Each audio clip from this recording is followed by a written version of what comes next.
Hey, everybody. Welcome to another episode of the Mile High Game Guys board gaming podcast.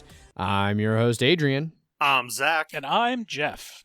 And we are coming to you with another episode sponsored by our sponsors, Gray Fox Games, who continue to sponsor the show into 2021. First episode of 2021 right here. Yeah. Yeah, brand new year. We made it past New Year's. Yeah, Everyone said 2020 2020 was behind us, and it was a whole new year. Only good things from now on. Only good things. We We made it 120 hours, everyone. Yeah, so we'll start this episode where we start all the episodes, but this episode will be a little different. We'll just touch on that as we go. But we'll start it where we start all of them with what we've been playing. So We'll start with Adrian. We'll start with it. Yep. For me, 2021 is continuing the grand tradition of 2020 in that I played no board games. You haven't played any games this year, man? Jesus Christ. I have not played any board games in 2021. I've barely even played any video games in 2021. It's snowboard season for me, so I'll touch on all of that during banters. You too busy learning how to not die in an avalanche. Correctamundo. So yeah, I haven't played anything. Zach, how about you? What have you been playing? So I've played 2 games so far. The first one was I played a game online with friends of the show, V and Kaiser and Mike Jones. I got invited to. She had been trying to get me to play like Among Us for a while, and I kept just like rebuking her. And then I found out later that at least one of the reasons why I didn't want to play that, she booted him from the server. And I was like, oh, that's good to know. I will be slightly more interested in doing it next time. But we were playing a game. It was on Board Game Arena, which is one of the many board gaming sites, like Tabletop Simulator, or what's the other one, Jeff? Tabletopia? Yes, that one. So Pop quiz, Jeff. Pop quiz, Jeff. Come on. Multiple choice. Those 2 ones I named previously, and then blank. Shotgun. God damn it. So we ended up playing, and like I was just chatting up with them, so I wasn't exactly paying attention to what we were going to play, or I didn't really care that much, and so we landed on Potion Explosion, which, if you remember that game, it's that game about potions exploding. Oh yes, that game. The marbles, and it had the track that you had to build. That is. Are you sure it's not Mousetrap? Yeah, I'm pretty sure. Okay, but that's about as much as I remembered about the game when we started. And especially because I was not used to the interface of Board Game Arena, or like that game in Board Game Arena, and I like watched. I think I went second, and V went first, and she started it off and ended up getting like 10 marbles. Like there was like a good chain, and then I went, and I didn't pay attention to how she did that, and I like once again completely forgot about the game, other than like, oh, you take marbles and you put it on these little things to get potions. And so I looked at the screen, and it's like, choose a marble. And I'm like, okay, I'll choose this bottom marble. I've chosen it. Why can't I get 10 marbles like V did? And then I realized, oh, that's right. You have to like choose a marble, and then any marbles that then hit each other that are the same color, they explode and you get them. So it's all about chaining. And so picking one marble at the very bottom will do absolutely nothing for that. And so I wasted my first turn on this, and I was immediately like, okay, I'm going to get last in this game. And you know what? I was 100% right. I did real bad. And also, so that was like my first major fuck up. And then later on, I was like, okay, explain to me how these couple things work again, because we've already broken the barrier that I didn't remember how to play the game, and I tried to pass that off, and I failed spectacularly. And so, like once you get all the marbles, they sort of just like hang out in this like sort of cloud that you can either choose to put the marbles out individually, or there's buttons underneath your potions and your flask that say like fill, and it'll just automatically fill everything, which is always a nice, quality of life thing. Except I pressed, I only had one yellow, and I was going to use it to complete one of the my left potion, and I accidentally hit fill on my right potion, and I found out then that once you do something in that game, you can't take it back. So I was like, oh, great. I completely fucked this up, and now I'm going, like, my last turn is going to be absolute garbage. Because I want to say I got, 42 or 43. V got 62. And then, Kaiser got 78. And Mike Jones got, 89 or something like that. So, it wasn't even close. I might as well have been 5th place in this 4-player game. But it's still enjoyable hanging out with people, playing games that I hadn't played with in a while. And I do like that game. It just, I for whatever reason, I thought we were playing Quacks of Quedlinburg.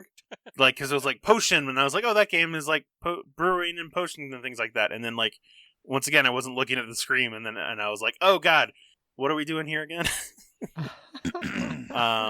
So, don't be afraid if you're like, how do I play this game again? Your friends will be more than willing to tell you, oh, you just do this real quick. So, that was good lesson, Zach. Yes. So I ended up playing that, and then on this past Sunday, our normal Kingdom Death crew met up to play Kingdom Death, and then about halfway through, we had reached a good stopping point, and Jeff had brought his copy of Dune Imperium, which is a new game from Direwolf. Yes. Okay. And so we decided, you know what? Let's take time out from Kingdom Death. We got a good cup. I want to say it's the same guy that did Clank did this. Okay, I could see that. Paul Denon. I'm gonna assume that name is correct. Yep. You have no reason to lie to me, Jeff, so I'm just gonna implicitly believe you. Great.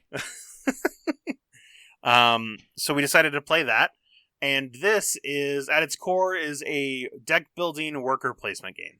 It's based, the images are based on the movie Dune, so... Inspired by. Sure, but you look at it, you're like, that's Dave Bautista. Yeah. You look at that and you're like, that's Oscar Isaac. It also has, legendary pictures in the corner, so... Yes. Yeah. So there's another Dune game, which was, just Dune. Gale Force 9? I want to say they had it. That was the reprint, yeah. Yeah. So... that is the game that Thursby thought we were playing. So when he's like, when he's like, oh yeah, this is a game, and I was like, yeah, it's it's a deck building worker placement game. He's like, wait, what? But yeah, Jeff, since you were there as well, and we played a good half of a game, most of a game, 2/3 of a game, yeah. We had to leave because Thursby had to leave. Yes, or we had to stop because Thursby had to stop. He had to leave, and so we were just like, okay, we'll call it here. Yeah. Especially because he was up in the lead, and most of us were about to start catching up on him. Yeah. Real quick. So, do you want to explain how the game functions? Yeah. Yeah. So you choose one of 4 houses, and then each house has 2 different options, kind of like a more simple and then a more complex. Just go with the more complex if you want to. It's not that much of a learning curve, and they are far more interesting to play. You get a deck builder. You get 10 cards that you start with, but it's a little more varied. There's a couple of the combat cards. There's a couple that are money cards. A couple that are better money cards. But then there's things like reputation, and that's where the worker placement comes in. Along with these cards, there's 3 different colored symbols, and then there's 4 different faction symbols. So there's 7 different places you can place workers, I guess, if that makes sense.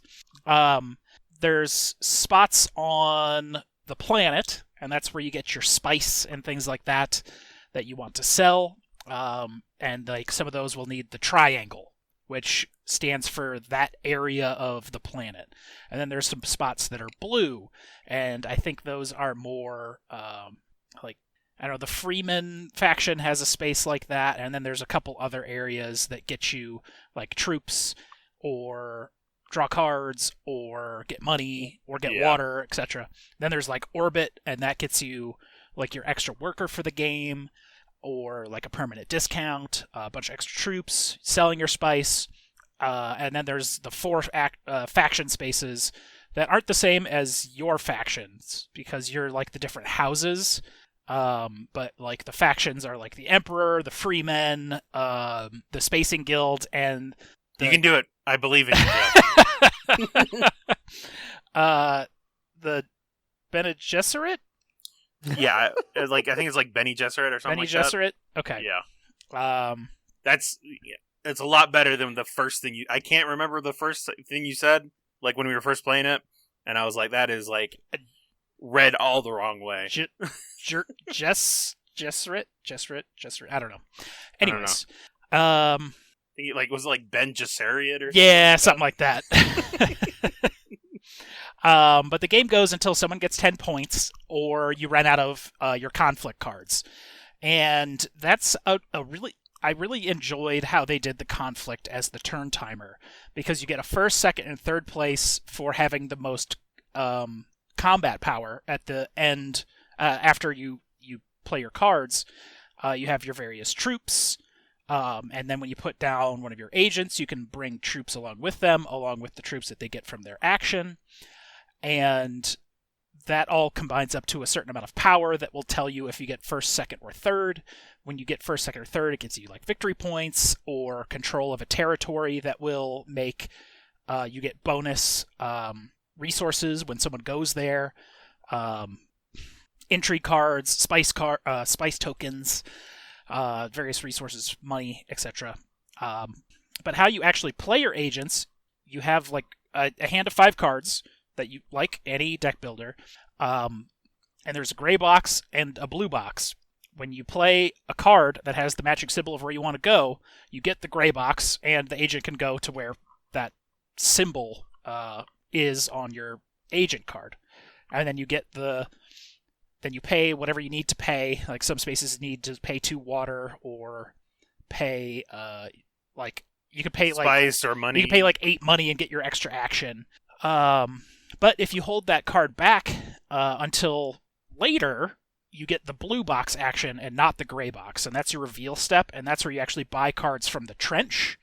It's a 5-card trench, kind of Ascension / Star Realms wise, and that's where you will then buy more powerful cards that you will then be able to use later for more powerful actions. A neat thing on all of your house cards, your I don't know, House Atreides, Harkonnen, etc. faction leader card, they all have a signet ring, which is a card in your deck that is an ability that only you can do with that signet ring. Like a House Atreides, you can pay a spice to gain 1 influence with a faction where an opponent has more influence than you. But that's on like the more advanced one. The less advanced one is like, use your signet ring, draw a card, get 1 money, get what was troop. 1 troop. What was the other one that was only like 1 time useful? Oh, it was like the thing that gives you the permanent discount. You got like some easier way to do that. I think he got an influence from it. Yeah. Oh yeah. But so that wasn't his signet thing. Oh, that was just his ability. It's like get a free faction raise. Okay, great. I used that 1 time. Everyone else gets to use theirs whenever it happens. Like every time I had to pay money for an action space, I got to draw a card. So that's like universally useful, but my signet ring was just get a money. So yeah, so that's kind of how the deck building interacts with the map. And then it's just getting victory points and spending your resources wisely. But the game is very tight. Yeah. You've only got those 10 rounds. You've got 3 actions after you get your 3rd agent. There is a 4th action Mentat token that you can get. But normally you have to spend an agent to be able to even get it. So it's kind of like It's nice for certain things, especially if you don't have any cards, because all of the worker placement is based on the cards that you have in your hand. And so if you only have a green in your hand, you could place it there to at least hope to get a different place to go. Yeah, because it lets you draw a card, which is also beneficial. It also technically lets you elongate your turn, because once you have no more agents to place, or you choose to reveal, then you have to reveal. And then once you reveal, your turn's over, your turn is done for the round, and until everybody else's. So you could technically take 4 turns before revealing if you got your third guy out, and then you got that guy, and so you would have a better chance at figuring out what other people's troops are, and planning around that. Yeah, because you want to, because there's certain conflict cards that are very good, but they start out from stage 1, stage 2, stage 3, so they get kind of better as things go. The reputation spots are interesting. There's one that gets you a free rep, one that just gets you money, one that gets you water. There's one that gets you a teleport. The mining guild, the spacing guild. They give you basically a one-time use card. They'll let you go anywhere. Yep. And it goes straight into your hand, or on top of your deck, or something like that, or off to the side that you can use at any time, or something like that. Maybe. I don't know. I don't know. Nobody ended up getting... I think Paul ended up getting one, but he never used it. Yeah. But they also can get you, if you use the Spacing Guild to get rid of your spice, then you get, a ton of troops and a bunch of water, because they have the big ships. Yep. But the Emperor gets you some intrigue cards and some money and some troops. The intrigue cards were pretty cool. Yeah, they're kind of your, cheat cards in the game. Let you go to a spot that someone else is at, or just get a bunch of troops, or get a bunch of combat. Well, and so it's in 3 different styles too. The first one is a plot card, so you can use that during your turn. It's your instant. It's an instant, and it does something good for you. At least it gets you something and lets you go someplace you couldn't. And then there's a combat related one which you play during the combat phase, which will usually just add bonuses. But then the other one is an endgame one that gives you an ability to get more victory points at the end of the game, because whoever gets to 10 victory points, that ends the game, but it's whoever has the most victory points when that happens. So the end of the end game cards, you don't reveal them until the end, and so if you have 1 or 2 that you can get 3 or 4 victory points from, that's pretty nice. There was some of those intrigue cards that were combat card or endgame, so you could use it either way. That particular one was get 10 spice at the endgame, which you would think doesn't really help you, but it's also the first tiebreaker. So it's basically if we tie, I'm probably going to win because I got this fuckload of spice. Exactly, yeah. There's a little bit of the Agricola material stacking. The spice on the 3 spice spaces will stack as long as no one is there. So if anyone picked it up that turn, it won't resupply, but it will resupply, as the game goes on. Like Agricola. Yes. And I learned that the sandworms are makers, and they make the spice.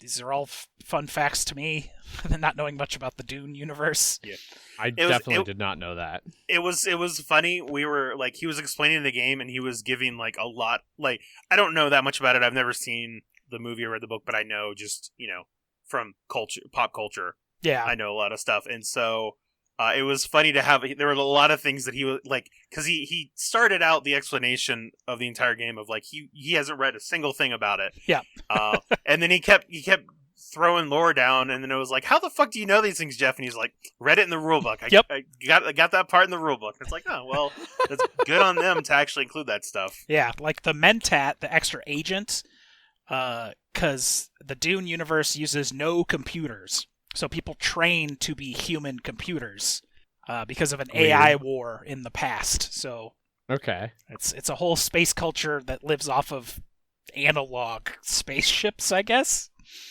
Sure.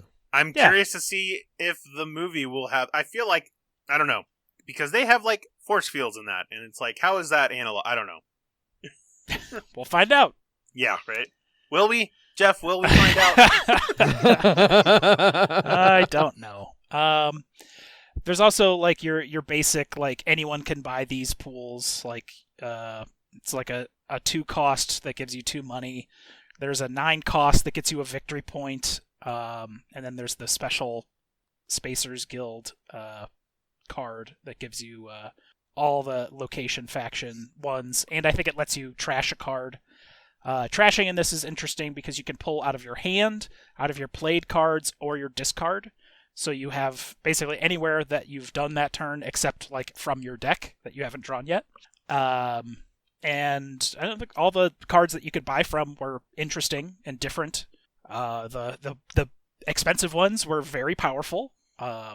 I ended up getting one of those that let me put down a shit ton of troops, and I think I was sort of leaning into I'm going to be winning all of these conflict cards from here on out strategy, which I think I did for like 2 or 3 rounds in a row. Oh yeah. Well, look, you get Josh Brolin. You know, is that Josh Brolin? That was Josh Brolin? Okay. Yes, it was. Yeah. Yeah. All right. No. Yeah, and my guy that I had that let me put down troops, but also got me like a good combat and water was Jason Momoa. So. Okay. I had pointed this out in Slack, but I like that it doesn't have needless miniatures, which you can buy. They if you want. They are pre-ordering those. It gives you minis, so that they're just cubes for your troops, colored cubes. They turn them into colored minis.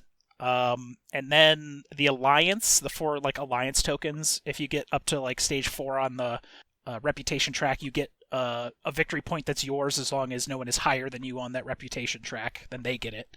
I guess those turn into miniatures. There's like a metal first player token. And there was a bunch of other miniatures that I have no idea what their purpose was, because...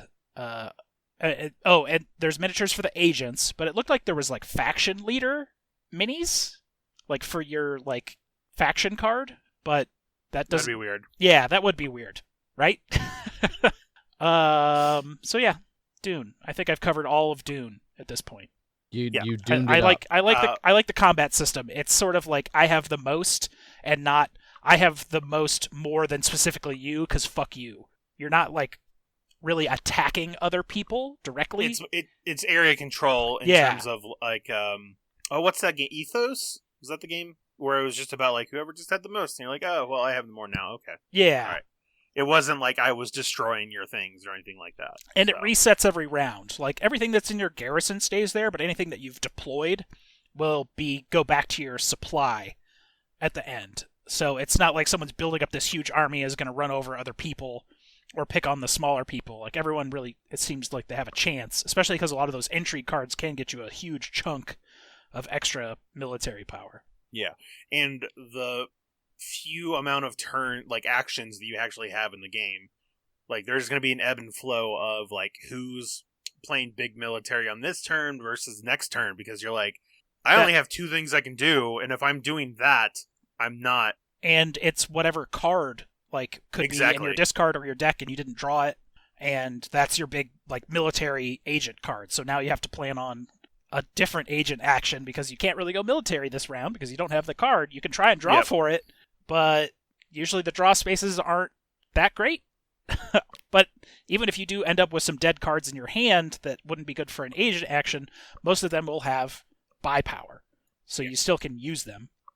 Yeah, there's only a couple that have only 1 action on them, and they're usually really good for that action. Yeah, unless it's the victory point card, in which it's like, well, it's taking up spot, but you got a victory point out of it. So it's quote unquote worth it. The spice must flow is the name of that 9 cost card. What was the other game that had? Oh, Clank. Yeah, of course it has the 9 cost like victory point card. Like, and when I saw that, I was like, oh, what kind of game has this? Oh yeah, Clank, the same game that this other dude did. Dune's good, and it seems pretty easy to teach. and easy to play, but making the actual choices you need to make are not easy. 5 out of 5. Right on. Awesome. I kind of want to play it. I think. I don't know.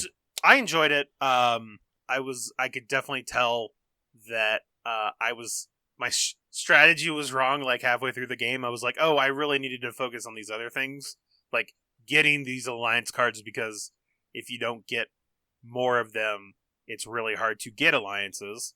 And those are nice to have, especially when you get an endgame card that's like, hey, go do a bunch of alliances, and you look at your 20 card deck and there's like one card in there and you're like, oh, well, that's unfortunate. But I have a feeling that there's that inherent randomness that definitely happened to me one turn, where after my first action, I had to reveal, even though I could have done 3 things, because I didn't have the right cards to actually do anything that I wanted to. So I just had to end my turn early and buy stuff, because I could only go to a couple spots that I didn't have the right shit for. So you could look at it and just be like, well, you didn't plan well enough, which, yeah, obviously. But also, there's that thing of it can happen where you're just like, well, this entire turn I really can't do anything because the couple cards I drew just didn't have the right symbols on it. So I feel like that could be a sticking point with you, Adrian, because I know there have definitely been games where that's happened to you and you have not looked kindly at it, but it really does not bode well if it happens in like my first or second game. If I get past those and it happens, I can usually brush it off. I don't know if that says, what that says about me, but nothing good. Probably not. certainly not. Actually, yeah. Well, you just have to make the right card purchases to where it's most likely correctly. Not going to happen. Yeah. Unlike Paul, who was buying every card he could buy, and I'm sure a big deck was not a problem for him. No. Yeah, I definitely would play it again. Yeah, it's fun. It's like $50. Nice. So it's the cost of an upgrade pack, is what you're saying? Yes, I could have the game, or I could have the upgrade pack for the game. I want to say the upgrade pack is more. The upgrade pack is $55 with a pre-order special of $5 off for $50. So the exact same price. But Dune Imperium from Direwolf Digital's website is sold out. So you could pay $80 on Amazon, so you know. Just so you know, you could pay more because it's sold out from their website. Great. So yes, 20 minutes of Dune was had. There we go. Hopefully it was worth every minute. Hey, we played a game that came out in 2020. I am amazed. Okay, I'm looking at that upgrade pack now, and so it's the 4 alliances, or like that bond, those little cardboard tokens. Your agents are in the back, your troops are in the center, and then that one guy on the left is the Mentak. Oh, yeah. Okay. Yeah. Gotcha. So all of these at least serve a purpose. They're not literally just in front of you to symbolize who you are. So fair enough. And they all seem to be like faction specific, or at least the color ones. They're all different. Yeah, but I don't know if they're specific to certain factions or not. I don't know enough of what the factions look like to be like, hey, that's a like blah blah blah. Oh, that's well, the colors aren't tied to any of the houses. Yeah. So I don't think any of those are. But who's to say? Who's to say? I'm sure someone, but not us. No. Right on. So that can move us over to some banters. Which we'll go ahead and just... Yeah, anything happened this past week, guys? Go ahead and just start this off with this. 2021 did not fail to live up to 2020 in terms of absolute shenanigans. I want to just... I saw a TikTok of... It was one of those signs that was like 6 days without any incidents, and then like a woman walks by, knocks it out, puts a 0, and then just opens a bottle of wine and just starts chugging it and walking away. And I was like, yeah, that seems about right. Mm-hmm. I feel like that's something Julie Noki would have done. She's the girl who blew up huge way back in like May with her like talking to my past self, explaining the pandemic to my past self. And she has just been on fire. I've loved her videos since then. She did she did a series of videos with what's his face from Ryan? the pitch meetings. Yeah, Ryan from pitch meetings. And they were hilarious. But I feel like that seems like something I would have expected her to do. Yeah. like have her like I would love to see one of her videos of her like talking to her mirror, like her magic mirror self, about like 2021 was supposed to be better and it's not. I mean, this would be another thing where you'd be like, part 4 of the pandemic one. You're like, oh, things have changed. Yeah, because her last one was like, hey, things are better. Like Trump lost the election. We have vaccines. Like there's light at the end of the tunnel. And then it's like, oh, nope. The light at the end of the tunnel was an oncoming train. Go back. That was on fire. So this week has been hell for a lot of people.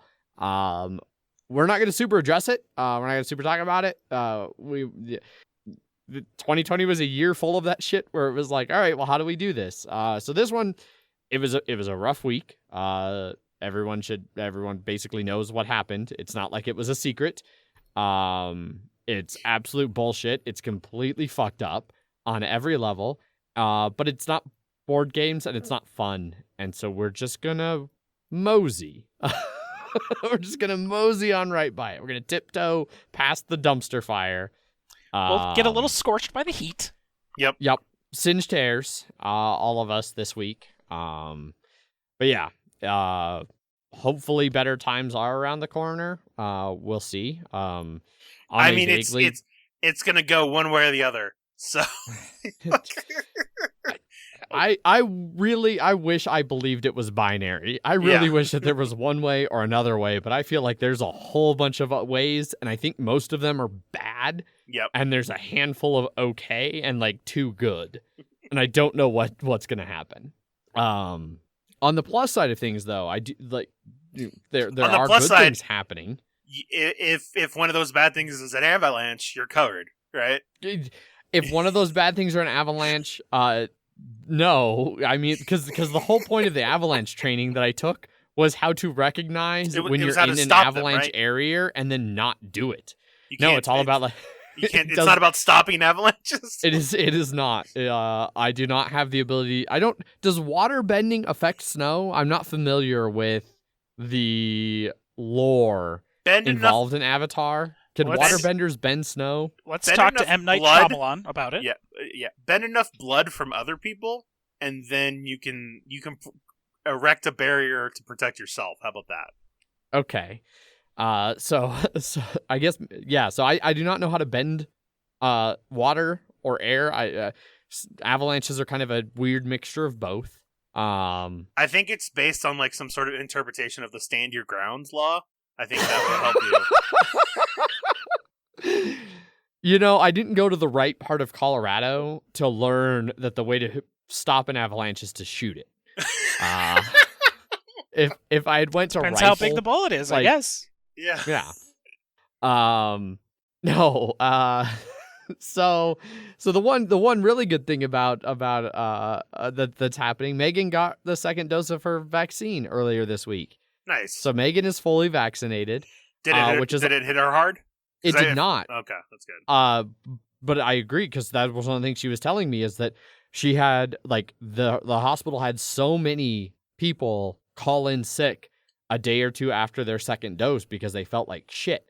And like her and one of her good friends at work, they both showed up like the couple days after, and they're like, how do you feel? And she's like, my shoulder was a little sore, but I feel fine. And the other was like, thank God someone else who didn't feel like they were dying from their second dose of the vaccine. So apparently the second dose of at least the Pfizer vaccine, it can really knock people around.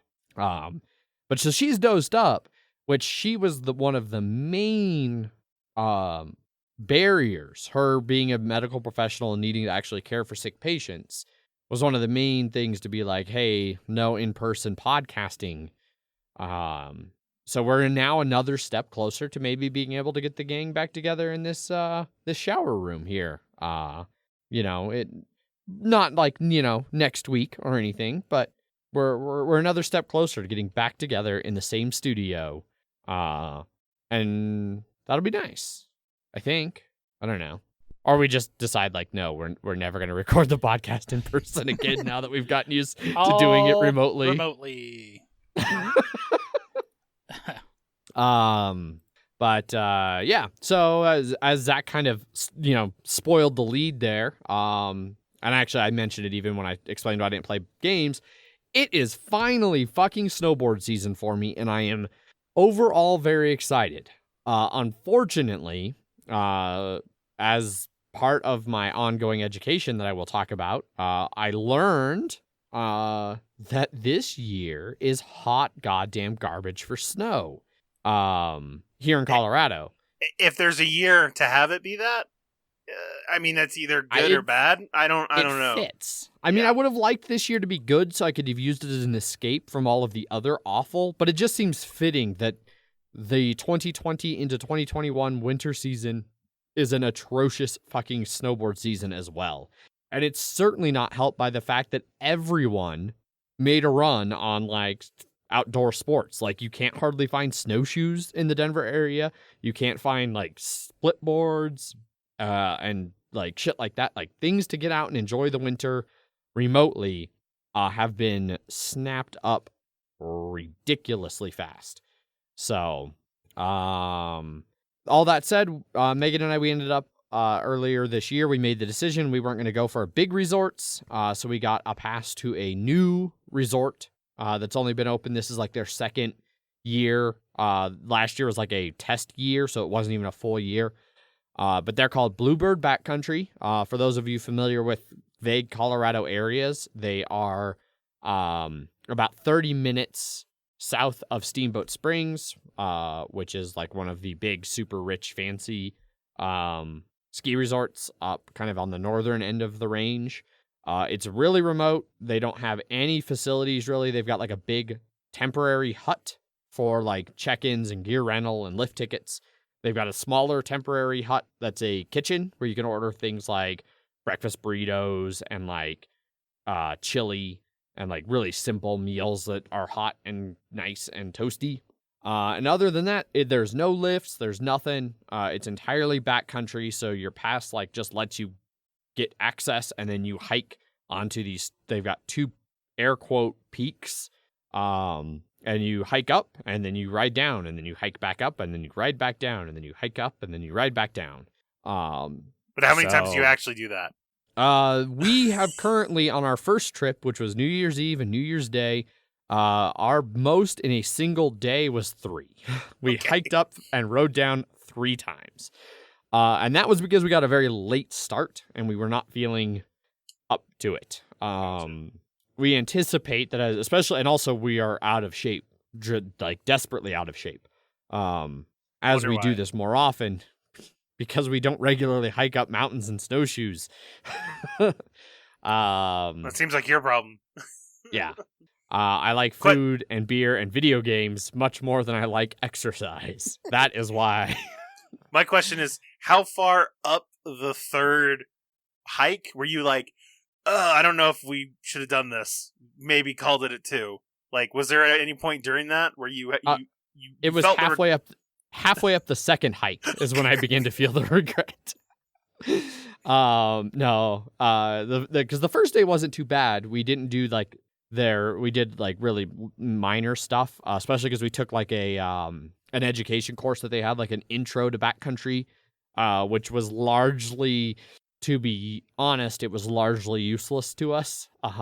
It wasn't anything new for us. The biggest thing they focused on was like how to skin up things, and we weren't on skis or split boards, so we didn't have skins. We just had snowshoes. It was like, we already know how to use snowshoes, so we're just gonna go ahead of the group while you practice using your shit. But the first day was really mellow stuff, and then the second day we tried to go up there like second biggest mountain because the big one's not open yet. The snow has been too shitty. So that one, it was like halfway up the second one, I was like, I am going to die. Like, this is the end. And then I did the run, and it was like, wow, that run was amazing. And I was like, I think it will be worth it for one more hike. And indeed, it still was. I was amazed my legs weren't more sore the following day. I thought they would be. I thought my legs would be in pain like the next 2 days, but I was never really super sore, which just tells me that I got tired more because of a lack of conditioning. So I wasn't like in the higher altitude getting enough oxygen, and so my legs just got fatigued rather than I actually like really worked my muscles, which sucks because I would have preferred it to be the other way.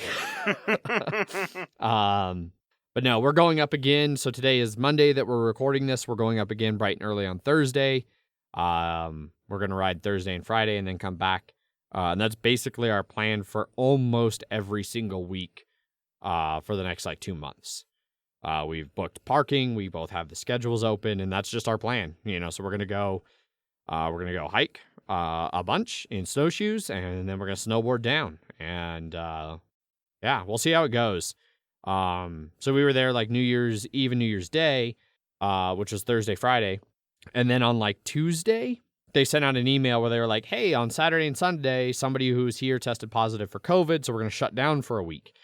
So they shut down like last Tuesday, like the 4th or whatever. And then Thursday will be their first day opening since then. And they've gotten like 10 to 15 inches of snow since then. So we're excited to maybe have some really good fresh powder. We're also super excited that they actually took things really seriously when they had a guest who had COVID. And even though they have a bunch of protections in place, masks are required at all like common areas, a lot of social distancing, things like that. And even though it's all outdoors, which greatly reduces transmission risks, they still took it very seriously and took the time to test people. And so that makes us feel a little bit more comfortable going up there. And then we're excited to hopefully get some fresh tracks on some really nice snow. So yeah, that was that first week. And then Megan and I went, we did a AIRI course, which I'm not sure what that acronym actually stands for. Let me look because I'm curious. It's AIRI course, AIARE, which is American Institute for Avalanche Research and Education. So it's not like that. I thought it was something different, but so the American Institute for Avalanche Research and Education has a like course set up. There's basically 2 main ones, AIRI 1, AIRI 2, and then there are like pro ones and stuff. But they basically teach you about avalanches and how to avoid avalanches and like not trigger avalanches. AIRI courses are highly recommended if you're going to be doing a lot of backcountry snowboarding, which we're planning on. And so we took an AIRI course, and it was awesome. It was in Rocky Mountain National Park. Day 1, normally they're like a day of like of classroom stuff, and then like a couple days of going out in the terrain and like examining stuff and learning about snowpacks. Because of COVID, all of the coursework was online, so we did like a day of online stuff, and then we drove out to Estes Park, which is the cool town right by Rocky Mountain National Park. We got a little cabin that had a personal hot tub. We took the dog. We're able to like really relax in the evenings, have a great time. And then the course was really interesting. We did the 2 days out in Rocky Mountain National Park where we did some hiking. We got to dig some snow pits. So you have a little avalanche shovel in your pack, and then you dig a pit, and then you can actually see in the pit. And this was what was really cool to me. I'm going to geek out a little bit here. I know this isn't very interesting to any board game people, but hopefully there's some overlap with some snowboard people or ski people. But you could see the way that the snow over the course of the season had fallen. And as it falls in different layers and the temperature does different things, you get distinct like banding layers. And you do these tests where like you start with like your fist and you go down and you push slightly firm. And if your fist goes in, then that is like fist softness. And then if your fist doesn't go in, then you switch to like doing your 4 fingers straight out. And then you do like 1 finger, and then there's like a pencil, and then there's, I think, a knife is the final one. And so you can see like the different hard and softnesses of the layers. And then you can see that like you get soft layers with hard layers like on either side. And you can see how easy it is to like the snow will break and blocks will shift on the softer layers. And you can get in part of the problem with Colorado right now. And apparently it's a regular thing. Like Colorado, in general, our climate leads to this a lot, where our early snows, it gets cold and the moisture gets pulled out and it turns into this very faceted snow. that's like commonly called like sugar. It's really loose and it doesn't stick together. It's like ice crystals. Looks like ground up like glass kind of. And it just doesn't stick together at all. And it's like the very bottom layer. And so you can get like 2-foot thick chunks of snow to just shift and fall off of that layer. And that's how you trigger really bad avalanches. And there's a whole bunch of different tests you can do to like get those blocks to shift. Like you can dig. One of them's like a column test thing where you isolate kind of a column of snow. And then you put your shovel on the top of it and you start with your wrist on the shovel and you like flop your hand down. It's really hard to like describe this vocally and not just show it. But you flop your hand down 10 times from the wrist. And then you go from the elbow and you kind of do like a 90-degree swing from the elbow down onto the shovel. And then you do like a shove like from your shoulder. And so you progressively hit it harder and harder and you do 10 hits each time and you see where it breaks. And like we were getting big, huge like 2-foot columns of snow to break on like the wrist smacks. So like basically no energy at all was getting these to break. And it was like, all right, well, that's good to know that avalanches are super fucking likely right now. So you got to stay out of avalanche territory. So yeah, it was very educational. I feel a lot more capable of I feel like I have a better understanding of like what makes up avalanche terrain and why avalanches do the things they do, which is awesome. I don't necessarily feel like I'm ready to go like bomb it in avalanche terrain because you just really need to stay away from avalanches is the big core takeaway from the entire lesson. And they did a good job of pounding that message home. So, but it was cool and I enjoyed it. And I liked getting to dig snow pits and look at snow layers. That really, really triggered some of my like, I don't know, weird brain things that I dig. Knowledge stuff. Neat. Yeah. Speaking of being triggered, you've triggered my need to sleep. And, yeah, sorry. Avalanches I are fascinating. Yeah, so the stories from here on out should be more filled with actually getting to snowboard and not like dig pits in the snow. So, or fight or shoot avalanches. Either one. Or shoot avalanches, yeah. Yeah. Or shoot to cause an avalanche? Turns out, and I knew this before my ARI course, that's not a real thing. Okay. Like, guns don't put enough energy into snow to trigger avalanches. Same thing like yelling in the mountains. Like a loud yell isn't going to trigger an avalanche. So any movie where somebody's like yelled and triggered an avalanche is bullshit. What about yelling while shooting? You know, I don't know. It's never been done. No one in the history of shooting or yelling has done both simultaneously. No, you can't. That's just science. Someone should put that in a movie. Yeah, there's definitely not any famous things about somebody yelling while shooting. No. Suppressing fire! Exactly, that's a TV show. It's not a movie. Yeah. Oh, Cyril. Yeah, it's not real life. Fair point. It's animated even. Exactly. Yeah, because I can nap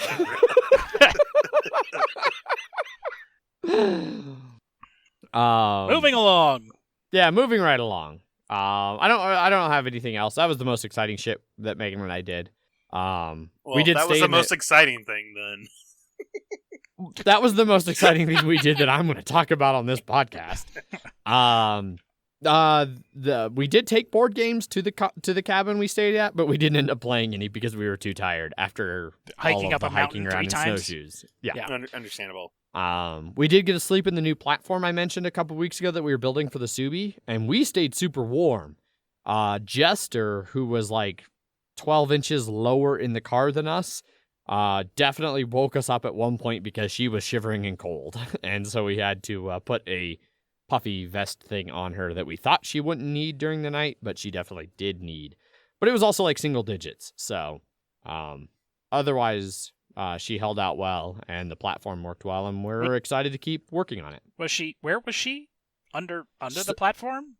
No, so the platform basically goes from the back hatch to the back of the front seats. I see. She was like curled up on her bed on the front passenger seat. I see. So the platform basically, it comes up to the top of the seats, like if you imagine like you took the headrest out like that top of the seat where the headrest goes in. Yeah. The platform's about even with those. So she was about another foot down on her bed on the passenger seat. And she got a bit chilly, apparently. Aha. Gotcha. We were also in, like, both Megan and I have really warm sleeping bags. Mm. Like, if we only had, dog fur, we probably would have been colder. Well, yeah. All that thick dog fur that Jester has. Yes. I mean, hers is surprisingly thick. She does have a dual coat, and she does usually handle the cold pretty well, but not single digit in a car for, 8 hours well. So, and she only was barely shivering. Like, it's not like she was, like, hypothermic or something. She had a little bit of a shiver. And then we put a blanket on her, and we ran the heat for a couple minutes, and then she went back to sleep, and we went back to sleep for, like, another 4 hours. Because we slept from, like, that was, like, 6 a.m. when she woke us up, and we were like, fuck that. And then we went back to sleep until, like, 10. And was like, oh, yeah, we could have been snowboarding, like, 2 hours ago. It all comes together. Oh, But instead, fun you times. weren't, and that seemed like that was the right decision. For that day, it certainly Yeah. was. Yep. But yeah, so anyhow, enough of me blathering about snowboarding stuff. I know everybody has been waiting a year or so to hear me talk about snowboarding, but I'm done with it now, and we'll move it over to you guys. You guys got any banter? Any exciting things? Any boring things you geeked out about, like I geeked out about boring Avalanche stuff? I played World of Warcraft some more. There you go. That's what I was digging for. There's a new 18-layer Torghast, which is the roguelike. I did it yesterday, because that was the quest for, like, the story to move along. And It takes forever! It does. You do 3 of them back to back. Yep. But you keep your upgrades, so you become a fucking monster by the end of it. I think I ended the run with, like, 78 upgrades. Yeah, it seems about right, yeah. Yeah. I know when I did it, I think I had like 160,000 health, and normally you have like 20. Yeah, I got the thing that you kill the rats, and it gives Yeah. you double health, and that's basically the last thing I took for health. Everything else was just like, more damage. Yeah, yep. So can you guys kind of vaguely explain to me again, like, so I know how roguelikes work. Okay. How does that work in the context of WoW? Like, So, it's... do you your get a progress... roll a random character? Like No, you do it, you take your or do character you- in, Okay. and you have your spec, which is your melee, your ranged, your healer, tank. Yeah. And Healers can go in there, I guess. yeah, I I don't- guess, but like I that's still why don't I laughed. understand. I don't understand what happens there, but And then there's these anima nodes that will give you a choice of some ability modifiers, but they're all very powerful, or most are very powerful. Okay. Like, some are absolute garbage. But yeah, some are absolute garbage. Some are just like, here, get 3% extra crit, 3% extra haste. but it's all about But buffing your characters. But with these some powers. are like, every time you drop one of your mediocre abilities, you get your 10-minute cooldown for 15 seconds. Like, and that can occur every 30 seconds. Yeah. So And some of them have some weird drawbacks. So like, there's one that is like, you get 35% like extra strength or whatever your main stat is, but you can no longer go backwards. you can no Oh, longer Jesus. move backwards. You can still Yeah. turn, but You there's can no still turn. more... You just The S Yeah. key stops working, basically. Yeah, yes. There's ones you can't jump. Ones you, the more you stand still, it'll start rooting you, and but you get like a plus 100% health. yeah. But you are basically a tree, and you start taking root. Or like you Okay. take less physical damage, but you take more magical, or you take less magical, but you take more physical. But a majority, and then there are a lot of them that are like, one of them for me, for my warrior, I have an ability called Condemn, and like an epic choice for that is, I have a 5% chance of just killing any enemy that is an elite when I use it. So there's a 5% chance I hit somebody with it and they just die. Or like I can charge, like if I charge or heroic leak, I'll get 200% damage for 4 seconds. So then it's like, oh well, I need to fucking be super mobile to use that as much as I can. And Okay. but like you said, a lot of them are just like, you get a little bit more damage or you're a little bit more health, that sort of stuff. But the enemies, as you go higher and higher up the layers, they get more health, they get more damage, and it's all about. And sometimes there's passive things that will fuck you. Like, you just take a percentage of your health every 5 seconds. Stuff like that. Mm-hmm.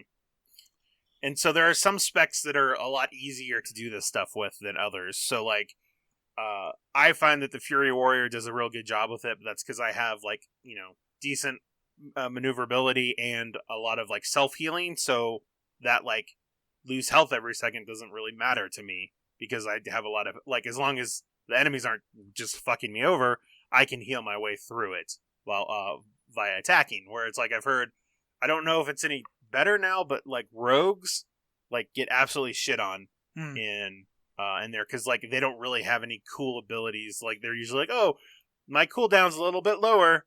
Great. Yeah, they're like, I don't think combo points are a thing anymore, right?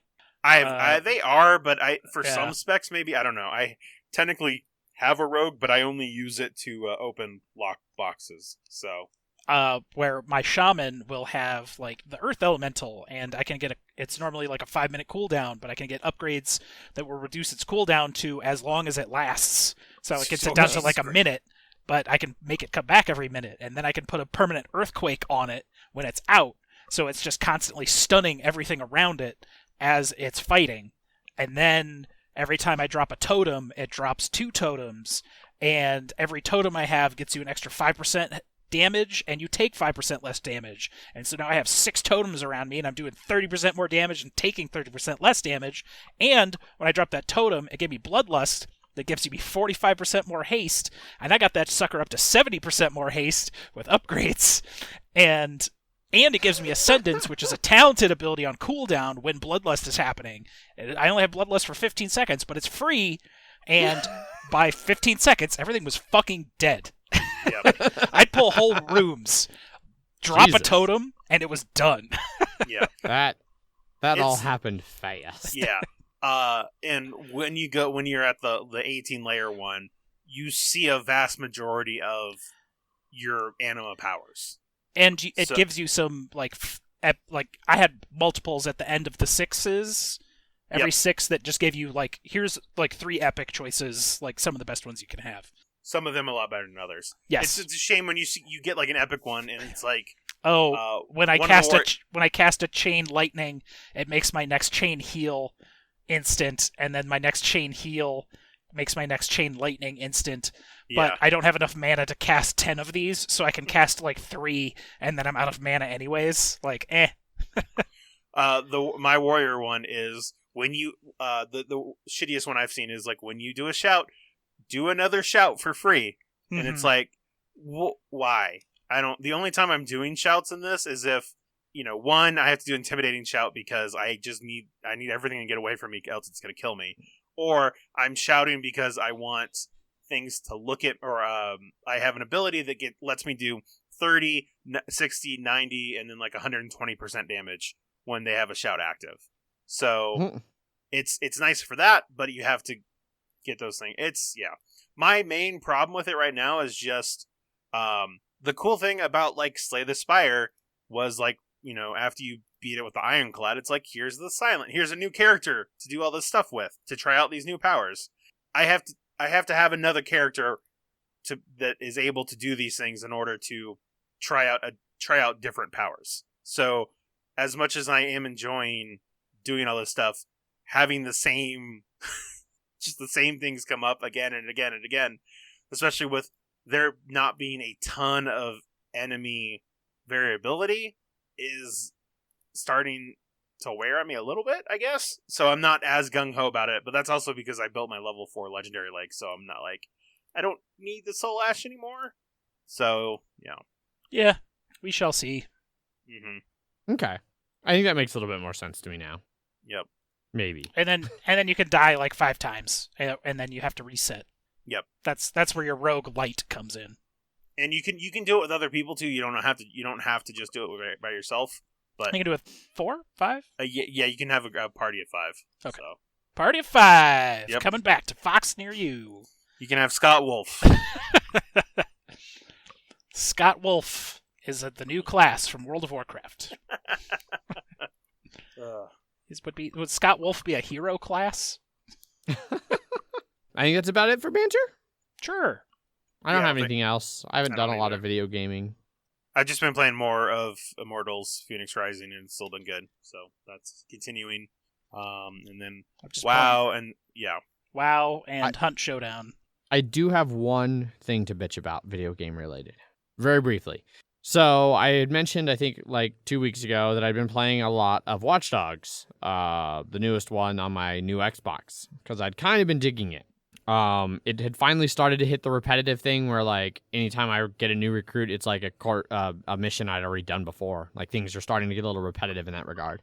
But the main storyline, I'm starting to get towards the end missions, and I finally get a mission, and I won't really spoil anything, but I get to a point where it's like you have to make a decision, and so I made a decision, and like went through the whole end of that mission and got the different like things where it was like this happens and this happens and this happens, and then I was curious. I was like, what if I'd made the other decision? And I looked it up, and aside from a few different lines of dialogue, nothing changes. So my like agonizing over this tough decision and what will the consequences be was fucking meaningless.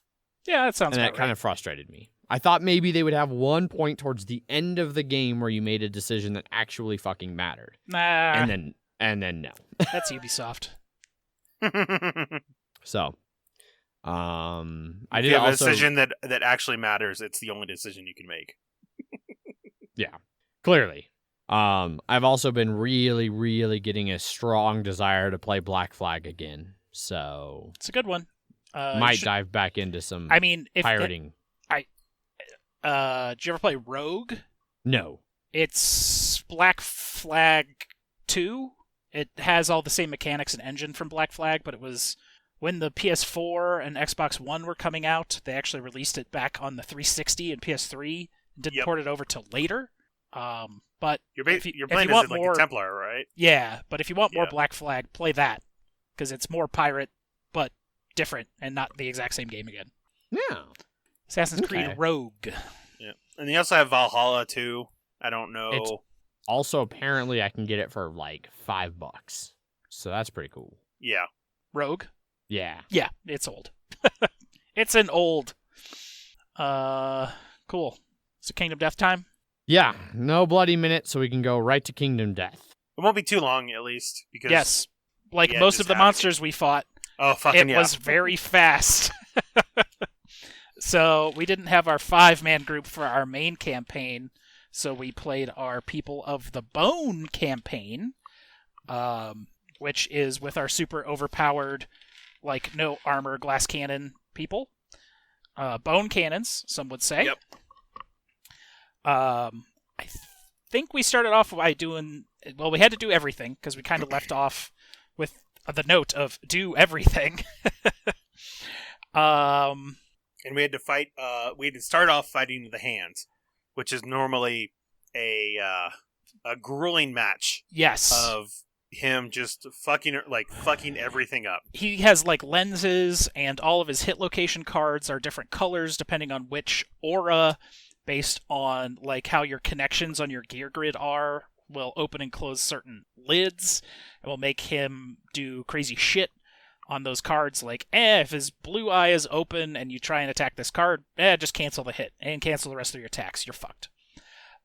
Jesus. Yeah, like, it's a bunch of shit like that. But in this one, Paul went first and ran up and attacked him, and he drew the card that if you crit, he just goes down. It's the cod piece. You just hit him in the dick. He hit him in the dick real hard. Well, there you go. Knocked him down. And then it has a different thing on there that is, if you wound him again before he stands back up, you automatically put 20 tokens on his life card, because you're not doing damage to his AI cards in this. You're just doing damage to his life, because you're not actually damaging him. You're just giving him a good fight. So basically, Paul kicked him in the dick, and then... someone has to come up and also, while he's down, in your mind, someone else just comes back and kicks him in the dick again. And then he's like, yeah, all right, now I see what you guys have. And then it basically just ends the fight. No, so the first, it knocks him down, and then if you hit him again, that adds the 20, and then the third hit is what actually and that flips his card into like hit him one more time, respect, and then he fucks someone up and goes on his merry way and kills someone in your settlement. And so in this instance, Thursby had a founding stone, which is an item that you can just throw and get an automatic critical hit. And also, the only thing you start with at the beginning of the game, besides a cloth piece. Yep. And so Paul ran up, hit him in the dick twice, and then Thursby was like, all right. And then he just throws a stone at him, and he's just like, all right, guys, mad respect for you. We're done here. And then he goes and tries to kill Thursby, except Thursby had Dridecanthus, so it hits him in the head, except he just it was an auto severe injury to the head. First of all, with a +4 or +3 or something like that. Except that if you have Dridecanthus, the first time you have a severe injury, you can just ignore it. So basically, just hit him in the face, but then he got better with the Dridecanthus. Just rubbed it on his face. It's like, all right, that's fine. It's just a scratch. Yeah, that's how that works. Yep. And then that was the fight. So this is literally it. Was normally that one it takes 10 rounds and half of us dying, just 2 dick hits, and then a founding stone, and that was it. That's it. I was like, all right, that's it. So it was very disappointing, but in a funny way. Yes. And then we decided to get some more materials because we finally got cooking, which Paul has been pulling for us to get cooking forever, as we have found it to be the most useless of the innovations, because you need vermin resources plus other resources to be able to cook, and then it just gives someone a permanent stat increase. Okay. Or it can get rid of all their disorders. Depends on which vermin that you cook. Since we had some vermin, we decided to go for it, and the rest of our innovation draws were trash. So we just wanted to get some fresh acanthus because we needed to cook with it. So we just fought a Screaming Antelope level 1, which we sort of just toyed with it until we could actually harvest all the acanthus. And then we proceeded to each hit at once by hopefully trying to not murder it with our many, many dice that we're throwing, because we're all at least +2 or 3 speed. I'm throwing 7 dice with one-handed weapon. It's ridiculous. So you murdered the shit out of that. We did some cooking, and then we discovered why we were getting all these endeavors. Because we haven't played People with a Lantern in so long, we forgot that if you hit courage or inspire or understanding, you get inspired, and one of those is tinker, which just gets you an extra endeavor when you come back. And then cooking, we did not know, just gives you an extra endeavor every settlement phase. It's just a passive +1. So then, understandably, we're like, man, this cooking's pretty fucking sweet. I really wish somebody would have told us. Yeah, who would have thought? To actually get it. And, yeah. So then after that, we had to go, or we decided to fight a level 2 white lion. Yes, we did. Because when the hands went to attack Thursby, his attack goes so fast that anybody next to him, if they have any flammable gear, it catches on fire. So Paul's the white lion cloak caught on fire. And yes. So it's like, oh well, I guess we'll need to get another one of these. It's one of the few items that actually has bone in its name. That's armor, and it's not even really armor. It reduces damage by 1. Yeah, it reduces damage by 1, so it just doesn't fuck you up as badly as it could. But yeah, so we went to fight a level 2 lion, and during the hunt, we ambushed it, and so that means normally, the lion gets set up. We have to go in certain spots, and then the lion attacks us. Well, this one we get to go set up the board however we want, and we get to go first. Yep. And boy, howdy, did we go first. Basically, we were joking. So Paul got this thing called blood paint. It's an item that lets him activate 2 weapons, one in his left hand and one in his right hand. As 2 separate attacks. And with this, he was each axe roll was rolling 5 dice.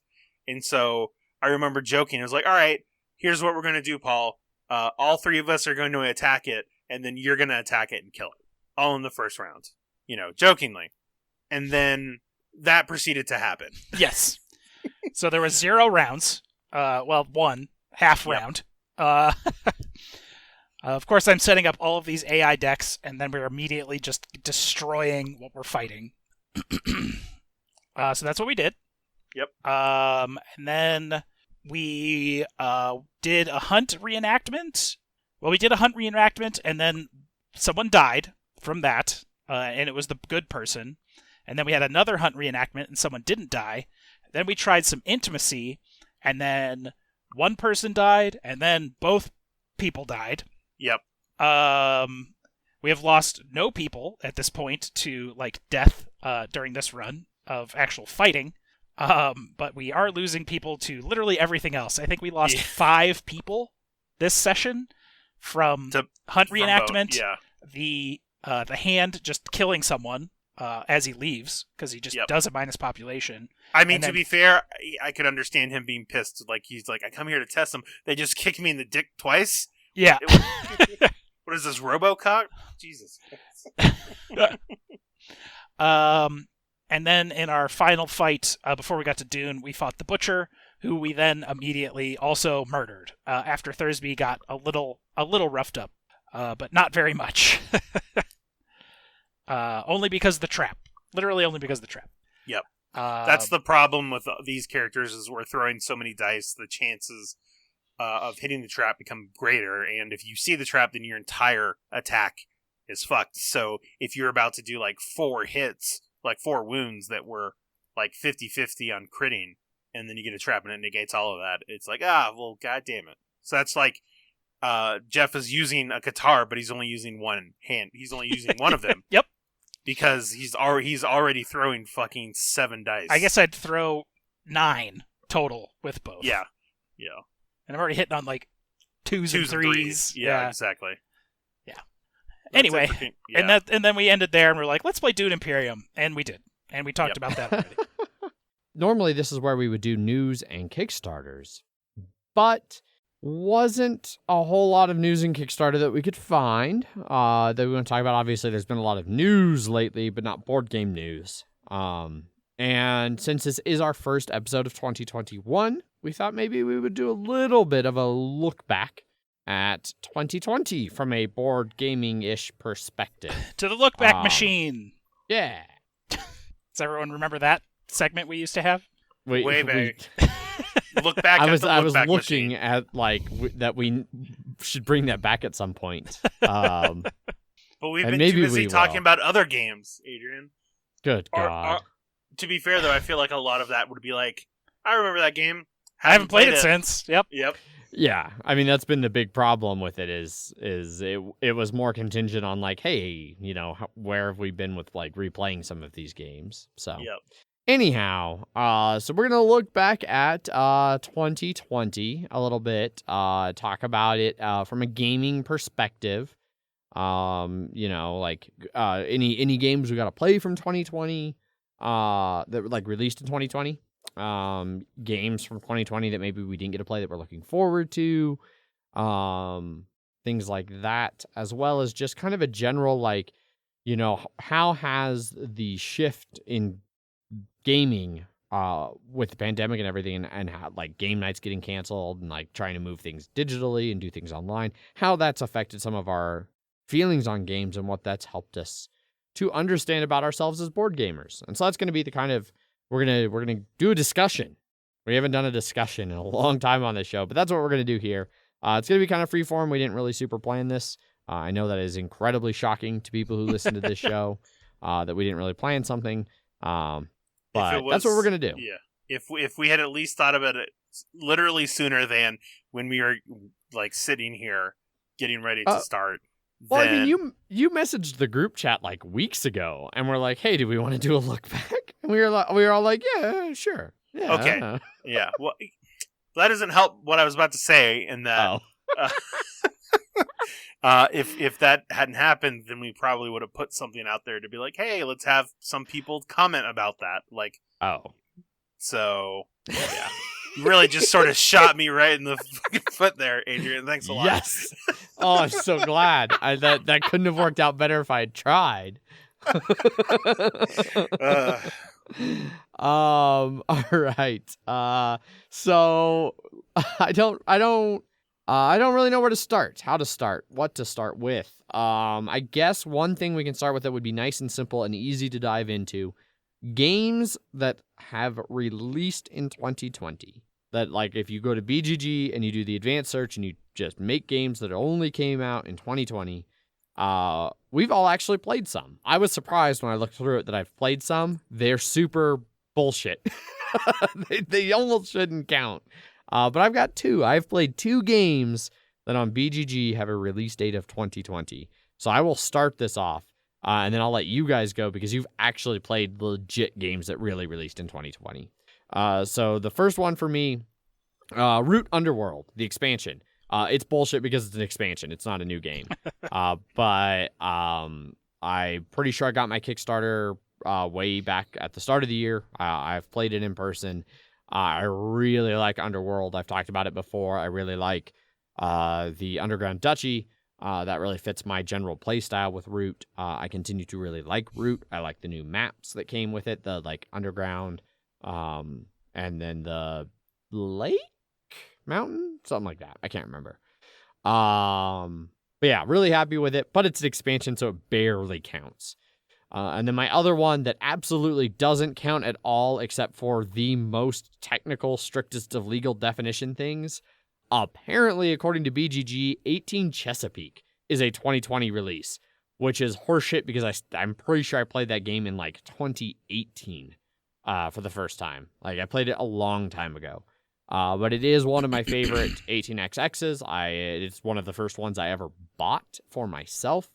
I have it. I've been wanting to play it. One of these days, maybe I'll try and talk Megan into playing a 2-player game of it. I don't know.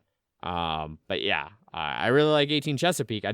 For me, it doesn't ring as a 2020 game because I played it so long ago and have been waiting to get a copy for so long. And then I got my copy fairly early in 2020. When shit like went to hell. So barely counts, but there you go. Those are the 2 games I played in 2020.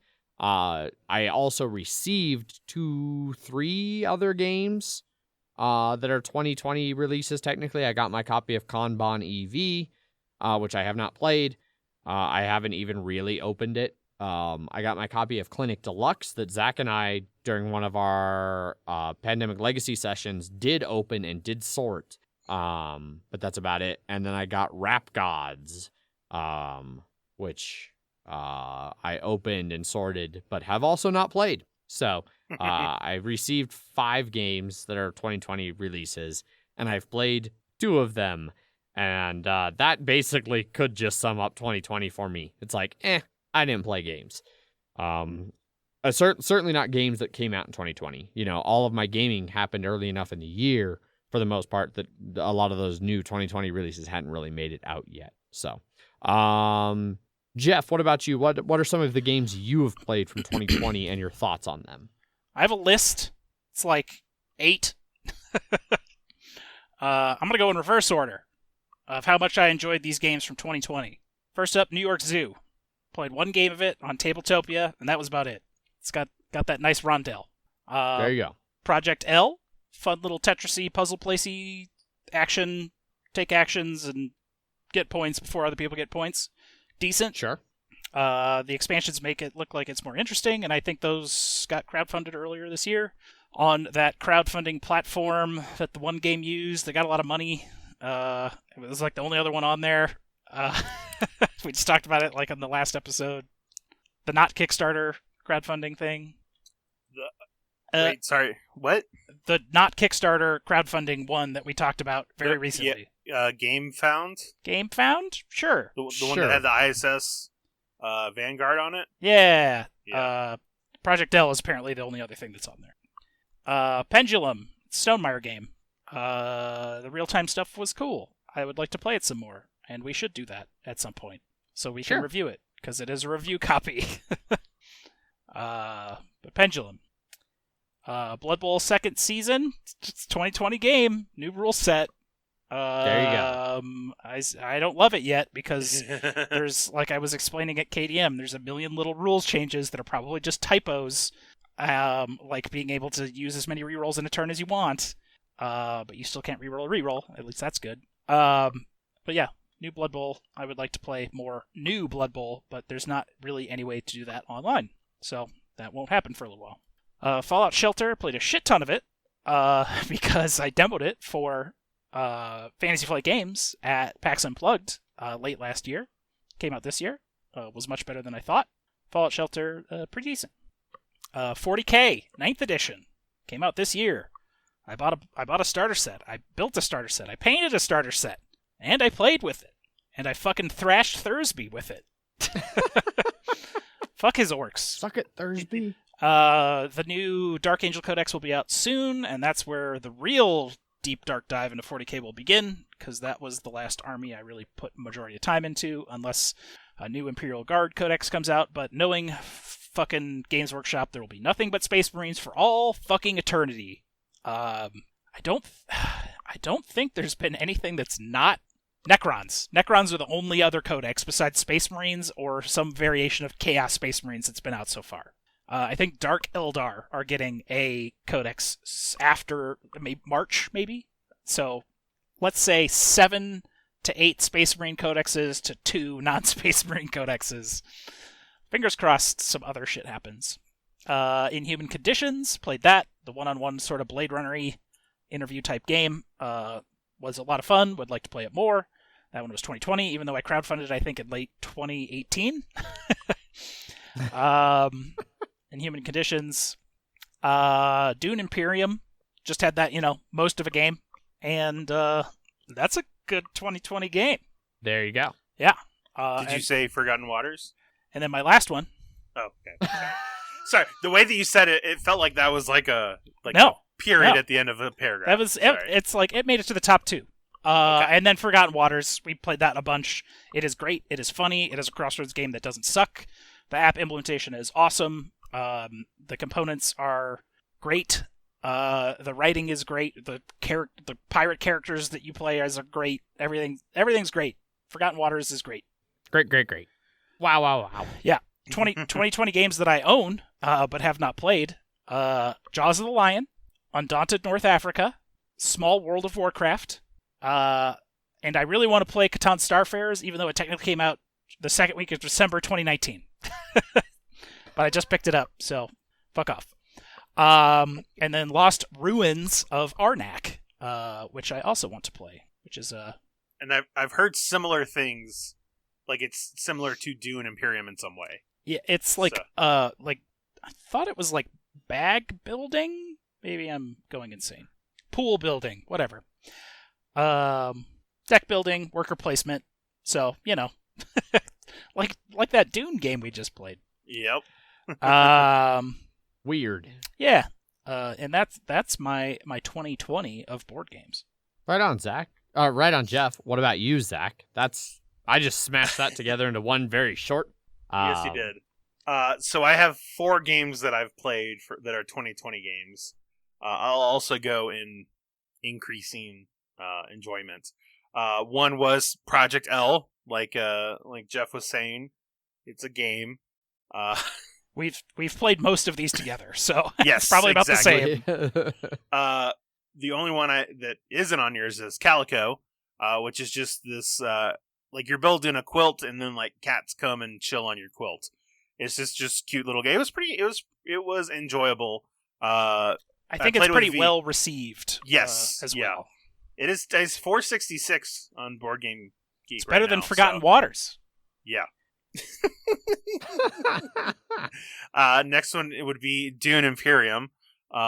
Just like Jeff said, I would want to play more of it. Only technically played 2/3 of a game of it, but at least by playing that, it means that Project L is not in the top 3. So that's a win in my book. And I think Dune Imperium's weakness is going to be like factions, because there's only the 8. Yeah. So those might get a little dry, or yeah. Yeah, could use some more of those. Could use some more variability in player powers, but yeah. But I think there's also just enough there. Like there are definitely some harder decisions you have to make in like trying to craft a good hand that can do a bunch of things well. Seems like it'll be like pretty cool. And then finally, Forgotten Waters, all the same things that Jeff said. It was a fun game. It was a great game. The only problem with that is just once you do it, like there isn't a lot, especially if we did it with the same group, it wouldn't be as enjoyable the second time, I don't think, for each of the missions. So that's going to sort of live or die on just post-release content on them getting more of those stories out. So, but it's still fun and it's still very funny. So, games that and then expansions that I've played this year. What was it? The first one was technically the Root Underworld expansion. I played 2 games of that. I played as the moles. That would technically also be on mine. Yeah, I played as the moles. I did not like the moles, but they seemed interesting. And the core vid seemed weird, but hard, but okay. The new boards seemed good too. And then Civilization: A New Dawn, Terra Incognita. Yeah. I enjoyed that expansion. It really felt like a 1.5 of Civilization, trying to change a lot of the stuff. So, and then games I have that I haven't played. The Rise of Red Skull expansion for Marvel Champions. Yeah. I got a couple exit games. Pandemic Legacy Season 0. Whenever Adrian and I finish Season 2, I know. We can get started. But we can probably start working on it again here pretty soon. Okay. All right. And then Tainted Grail should be getting here within the next... This 2019 game should get here sometime in 2021. So. Yay! Yeah. That's. Hey, my 2018 finally showed up in 2020, so. I still technically have a 2017 game that should get here sometime in 2021. So, but I was expecting to just never get it, so that's a win in my book. Hooray! Mark it a W. Yeah, mark it down. All right, yeah, that's it for me. Right on. Then that kind of wraps up like what we played in 2020. Let's talk about and actually have like a little bit of a discussion here about how Hades is the best video game of 2020. Yeah. Woo! Maybe a little bit like how 2020 has affected our approach and approach to like board gaming, thinking about board gaming, what our experiences are with like making the big jump to digital board gaming. Like that's something that's been around for a while. People have used, but it was really like forced on us a little bit this year, you could say. Things like that. I guess to kind of drive the conversation, like we've all played games online this year. So far, I've only used Tabletop Simulator. I haven't branched out to like Boardlandia or some of those other ones that I can't believe I'm drawing a blank on because I've never played on them, so they're not like stuck in my brain. Tabletopia, stuff like that. What about you guys? Like, what platforms have you played on digitally with board games? Just Tabletop Simulator and Tabletopia. Tabletop Simulator is more not quite official games, but that usually means there's more of the ones that you actually want to play. Tabletopia was neat because it was web-based for one. Web-based, so you can play on like literally everything that has a browser, that can run a browser at least. But it also would have a lot of like those Kickstarter demos and stuff that's doesn't exist yet, where a lot of Tabletop Simulator didn't seem like it had as much of that, even though there is, some in there, but a lot of it was, of course, just made by the publishers for those demo purposes. A lot of Discords with they got them files you can download. Yep. But yeah, that was where I'd say I played the majority of my games over the months was, just through these various online implementations. Okay. What about you, Zach? What were kind of your experiences with some of this stuff? I mean, So I played 3 of them: tabletop, excuse me, tabletop simulator, Tabletopia, and then Board Game Arena. Those 2 were just when other people recommended them more than me searching them out themselves. I definitely realized that when it came to playing digital games, it was more about like people inviting me to play. Like I never would really try and search them out of my own accord. Never like be, hey, I want to play a game online and look for people. Is always just people looking, and I was like, yeah, I'll join, because it feels like, especially now, a lot of it was if I'm trying to play a game on if I'm wanting to play a game and I'm on the computer, I tend to just go with video games more than anything. And so it definitely played plenty of those too. Yeah. And so, I just ended up just playing a lot less board games this year because of that. Okay. I didn't particularly miss the, in-personness of everything. Could play perfectly fine online as well. I definitely could play on it, but I mean, I did miss it just in terms of going out and doing it was nice to go out and play games, and the times that we were able to do that, it was always... I also enjoyed remembering seeing friends and going outside. It's a hot take right there. Yeah. Right. I'm sure no one else is feeling very similar to that this year. No.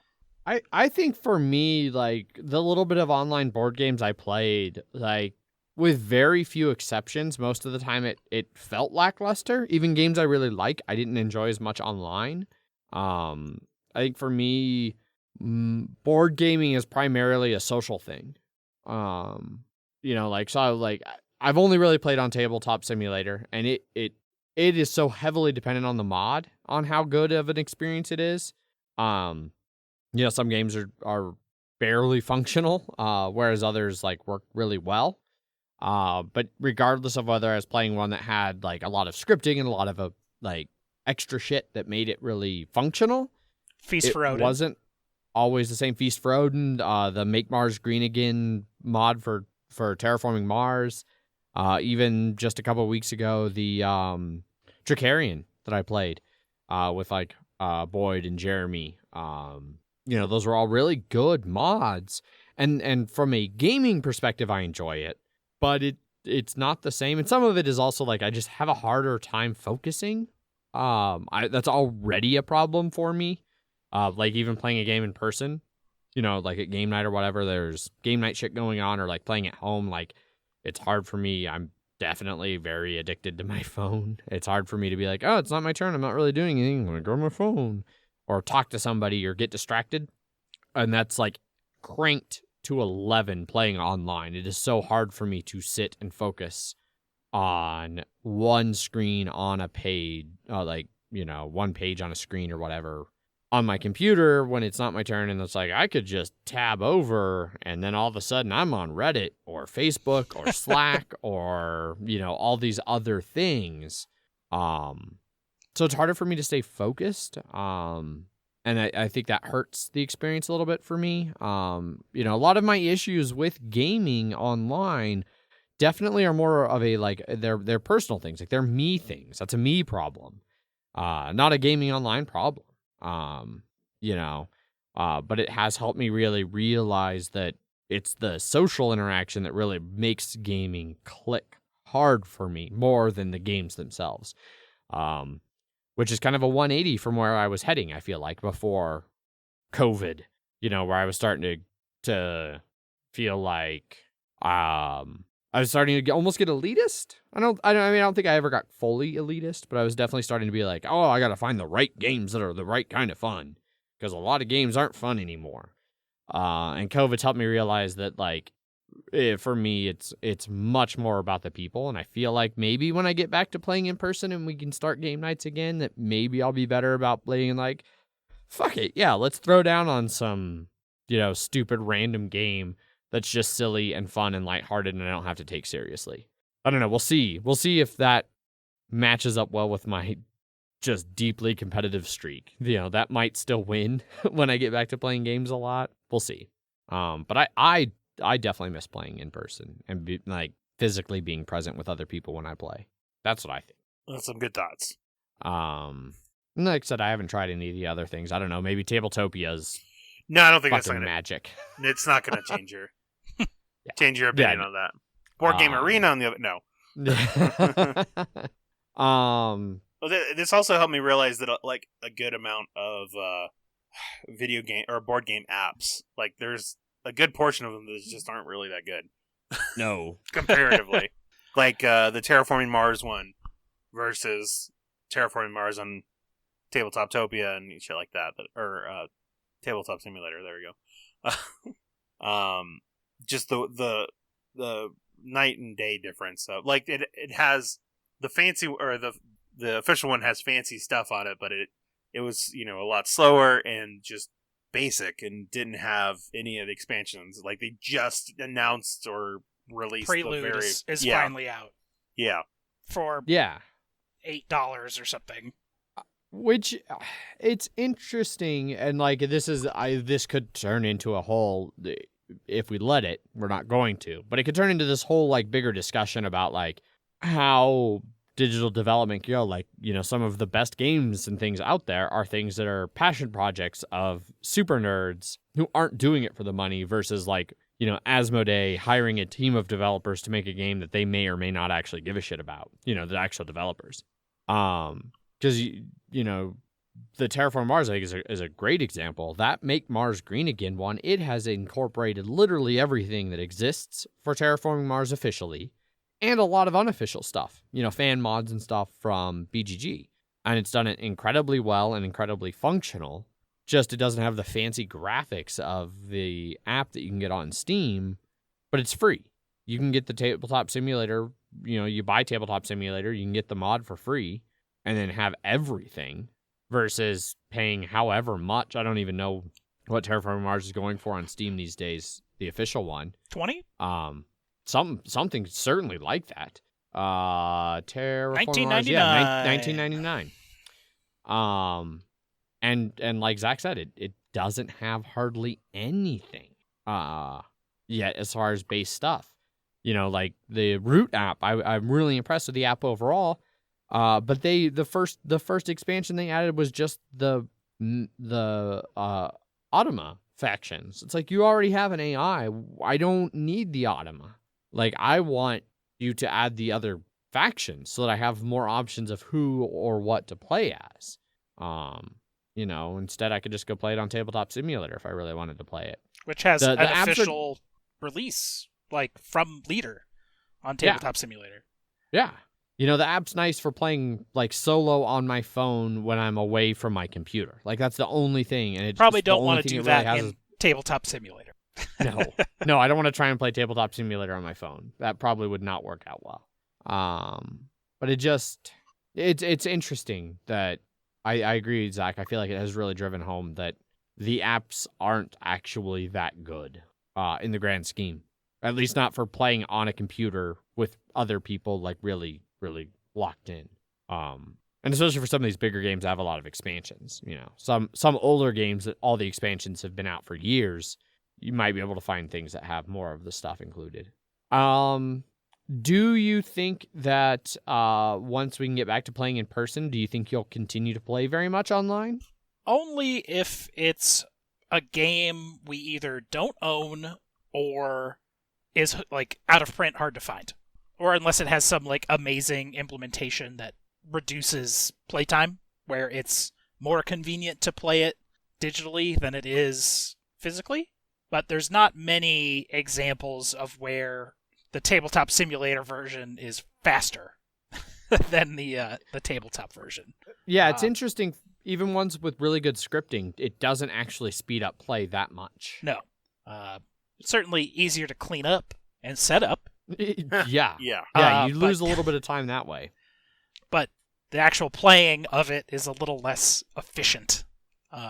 So I would say I'd go still in person. I mean, the convenience of not having to go somewhere, is part of it, but usually that's, a positive anyways for some people.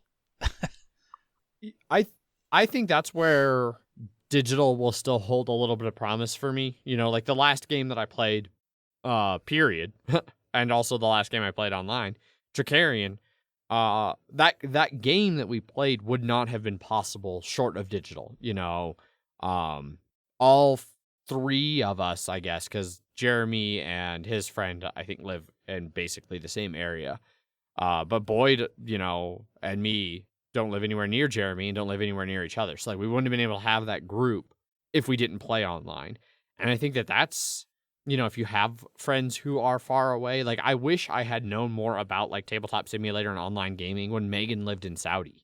You know, we sure, knew yeah. we knew about it and we talked about getting it, but if I had realized how good some of the implementations were, we definitely would have gotten it and used it a lot more when she was in Saudi. You know, so especially if you have close friends who are far away, I could see that being an area. And that's something for me, like, you know, I probably wouldn't mind trying to still fairly regularly, once every few weeks or so, once a month maybe, trying to play online with people who aren't local, who aren't people I get to see and play games with a lot.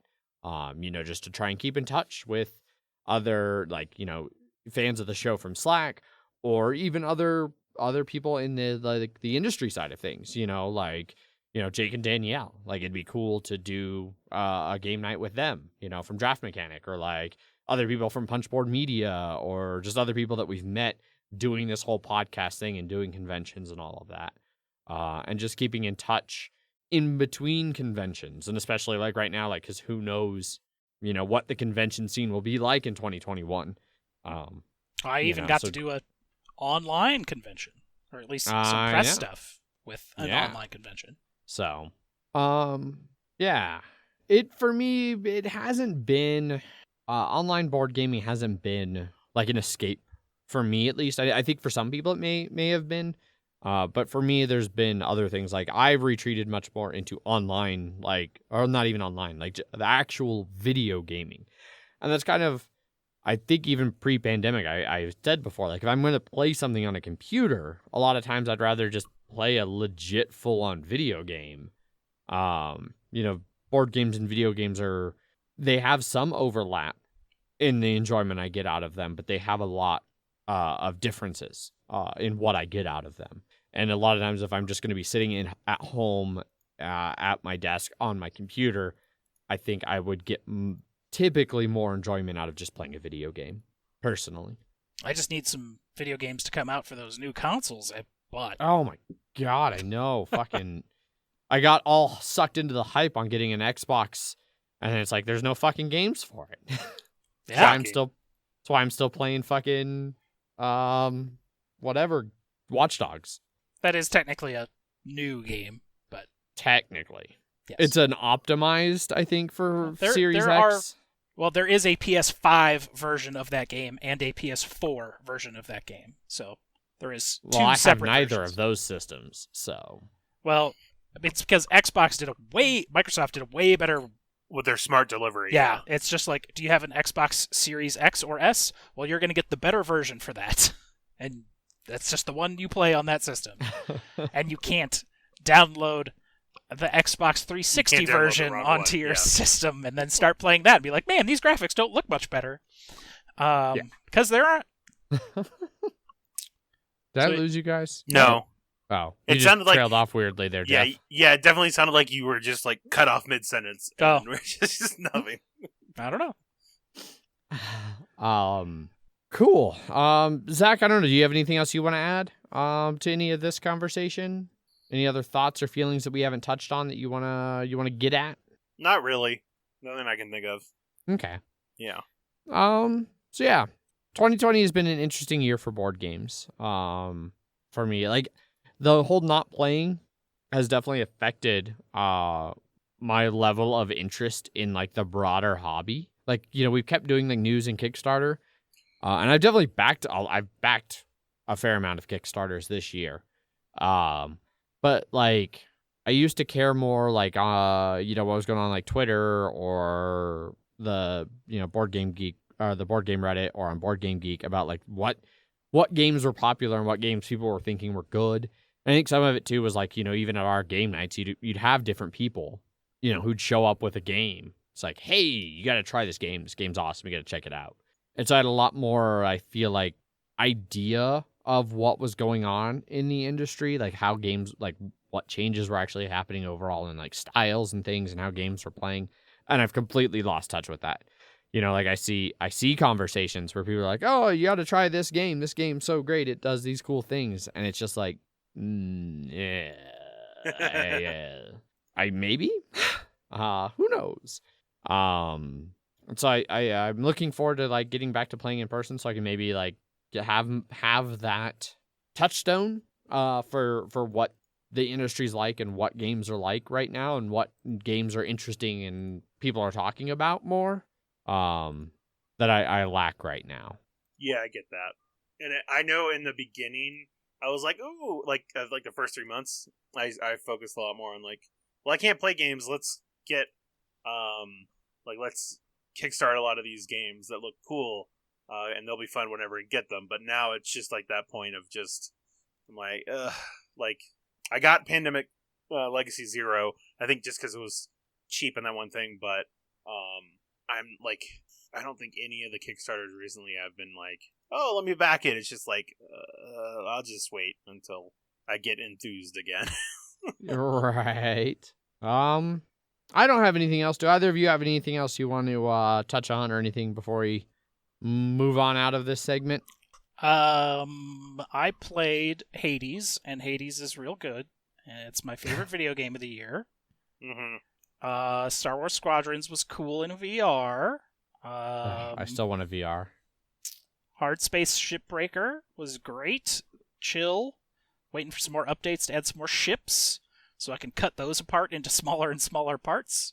Among Us has taken over everyone.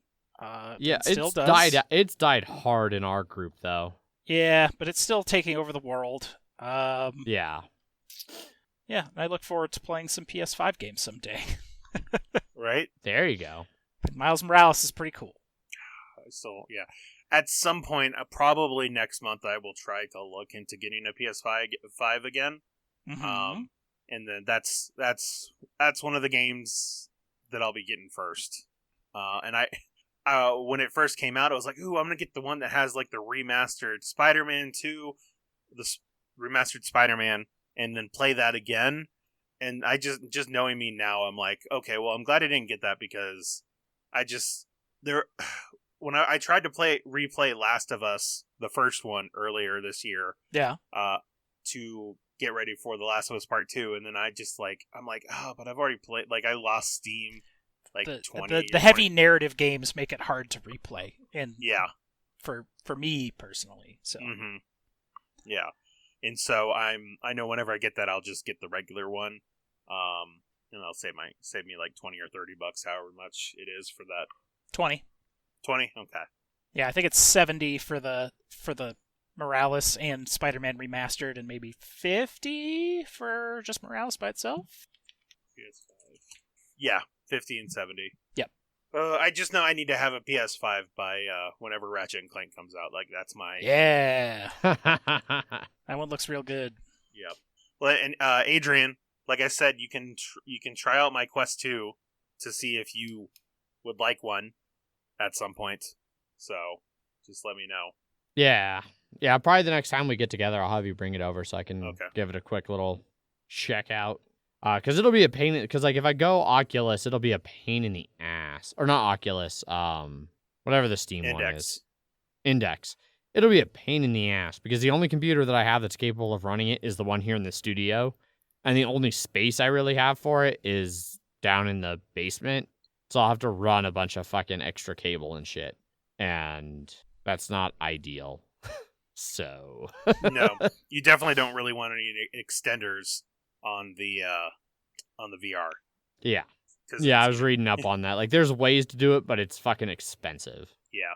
So, not likely. We'll see. So yes, I'm interested in potentially trying out the Quest 2. Quest, yeah. To see if it works and does what I want it to do. Well, not just that too, but if you are capable of VR. Because some people just aren't. You'll probably be fine, but yeah.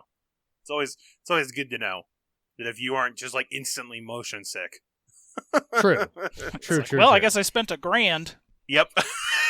And then you immediately vomited on, yeah. Yep. But yeah, that was also what I got into this past year, which was nice. I really enjoy it. I am glad that I went as much as Facebook sucks. I'm glad I went the quest route just because not being tethered is real good for VR, especially for like super hot. Oh, it's such a great game. Very good. Yeah. Right on. Are we all done here? Like 2020? I think we are finally done with 2020. 11-ish days into 2021, we can pack 2020 up and leave it far, far, far, far in the rearview mirror, and hope for the best. So, all right. I think that moves us over to some listener feedback. We don't have a whole lot. There's no new emails. There is not. Yeah. No. All right. No emails. We'll come back to that. There is one bit of listener feedback over on YouTube from Motku, aka Bob, aka Dazazan on MHDD. And he commented on episode 213, Critical Miss, saying, I agree with one of the emails we got. Drafting is overrated and only extends the game, referring to Terraforming Mars. I totally agree with this take and will only play Terraforming Mars by using the cards we are dealt. So, yeah, I don't know. We talked about that a whole lot back in that episode, about kind of where we fell on that and how our views have changed as Terraforming Mars has gained expansions and evolved. So, yeah, that's it for listener feedback. If you would like to participate in listener feedback, you can get a hold of us in a variety of ways. You can send us emails. Emails at milehighgameguys.com. You can find us over on Twitter, where I tweet under @MHGameGuys. I am Zach_MHGG. I am Jeff_MHGG. You can also find us over on Instagram and Facebook, both /MHGameGuys. We have our website, milehighgameguys.com. We might be getting a major upgrade soon.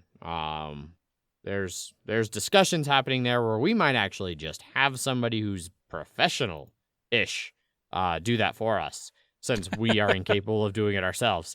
But in the meantime, that website is still there, milehighgameguys.com. It has old episode posts that have links to all the different other ways to get a hold of us and things like that. You can also see recent episode posts along with like timestamps and links and all of that over on punchboardmedia.com, along with all of the other awesome content in the Punchboard Media group, which is continuing to add new members who are doing other awesome and interesting things in board gaming. So continues to be awesome to be a part of Punchboard Media. Looking forward to actually getting to see a lot of our fellow Punchboard Media members, hopefully over the course of this year at conventions and things, if the world starts to slowly transition back to something resembling normal. We'll see how that all goes. As always, I like to super encourage people to join the Slack channel. Slack channel is a bunch of fun. Got a whole bunch of different people in there from all over the country and the world. That love to talk about all kinds of different things. Board games, random stupid things, video games, snowboarding, Blood Bowl, whatever stuff you want. There's probably a channel or an area for you to come and nerd out about it with fellow fans of the show. And Twitch channel is still going. We do every other Tuesday. Mile High Dungeon Delvers. They're not on this past Tuesday that you just missed when you hear this, but the upcoming Tuesday, the 19th, I think it is, we will be back and we will be starting Chapter 3, Book 3, Part 3 of our Season 2 Zarya's Champions campaign. So I'm looking forward to that. We took a couple weeks off for that as well over the holidays like we did here for Mile High Game Guys, so I'm eager to get back to it. I didn't even talk about how D&D has been a huge part of getting me through COVID in our earlier discussion. So that's my bad. We're not going back. We're done. So yeah, that's all the different ways to get a hold of us if you want to do such a thing. Yeah. As always, we'd like to thank our sponsors, Gray Fox Games, for continuing to sponsor the show. Their website, grayfoxgames.com, is where you can get on some of their most recent Kickstarters. You can do late pledges for games like For Science, where you're trying to discover cures for viruses by stacking different weird shapes, little fast-paced dexterity game. Arcana Rising, that we had also previously talked about, their new game coming out in an interesting new universe where you're building a whole bunch of different magical effects and doing a little bit of tableau building and card drafting. And then their most recent Kickstarter, Campaign Trail, the Green Party expansion, which is a reprint of Campaign Trail, along with a new expansion that adds a new party, more players, and a whole bunch of new stuff. So be sure to go check out their website, see what kind of things they've got going on. And yeah, I think that's about everything. Jeff, do you have a prepared statement for us? Of course. Gray Fox Games, quality games, cleverly crafted. Also, I asked an active duty army officer once if an infantryman had to take on a tank one-on-one, how should he do it? Don't. He swore there's no way a single infantryman could take down a tank by himself. I always suspected there was something a little crazy about you. After hearing that story, now I know it. You're nuts, single-handedly taking out a tank? You're insane. That's crazy. Sure. Also, sure he did it. Enough is. Also, he did it with just hand grenades, because that's all he had. I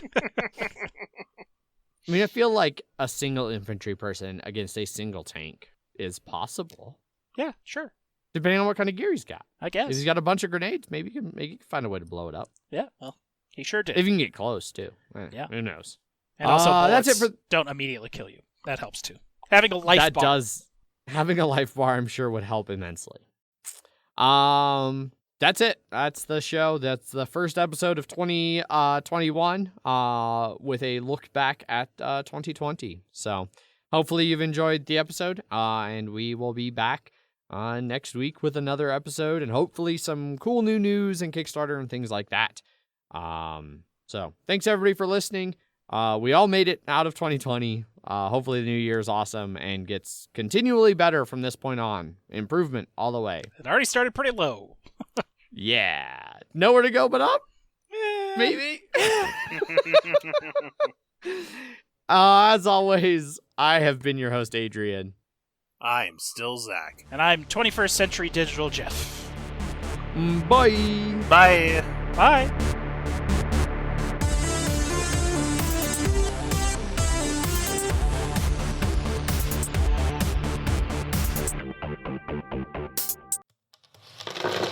Punchboard Media, where we all bring something to the table.